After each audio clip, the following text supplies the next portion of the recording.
औरंगाबाद प्रतिनिधी बिलोली तालुका. तर शासनाने जे जी आर काढला आहे की 8,500 हेक्टरी, हे तुम्हाला पत्र खेळ का?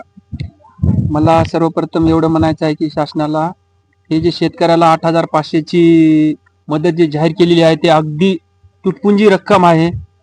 त्याच्यामध्ये इवन कापणीचा खर्च सुद्धा होत नाही. आज मजूरदार 4,000 ते 5,000 बॅगला घेत आहे आणि शासनानं 8,500ची मदत देऊन हसमुख केलेली आहे. सर शासनाने असं पण त्यांचं एक जी आर काढलं आहे की 2 हेक्टरी त्यापर्यंतच त्यांना हे मिळणार आहे. त्यांचा जी आर 8,500 त्याच्यावरच्या लोकांना मिळणार नाही. असं काय आमचं म्हणणं आहे की 2 एकर जमीन ती आहे, 2 एकर जमीन आहे ते त्यांच्यातच पाणी आहे आणि वरच्या ह्याच्यामध्ये पाणी राहणार नाही का? हा, तर मला एवढंच म्हणायचं आहे की शेतकऱ्याकडे समजा 10 एकर जर जमीन असेल तर कमीत कमी 10 एकरला तरी त्याला पैसे द्यावं. 2 हेक्टरची 8 ठेवून हे एकदम जाचक आट आहे, ते 8 काढून टाकावं.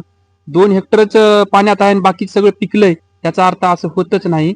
सगळीच जमीन पाण्याखाली गेलेली आहे. 2 हेक्टरची 8 काढून टाकून देऊन सरसगट समजा एखाद्याकडे 12 एकर जमीन असेल तर 12 एकरला निदान त्याला अनुदान भेटावं, एवढीच अपेक्षा आहे. आणि शासनाने याकडे दुर्लक्ष न करता तात्काळ पंजाबच्या धर्तीवर कमीत कमी 50,000 तरी हेक्टरी रक्कम देण्याची कृपा करावी. धन्यवाद.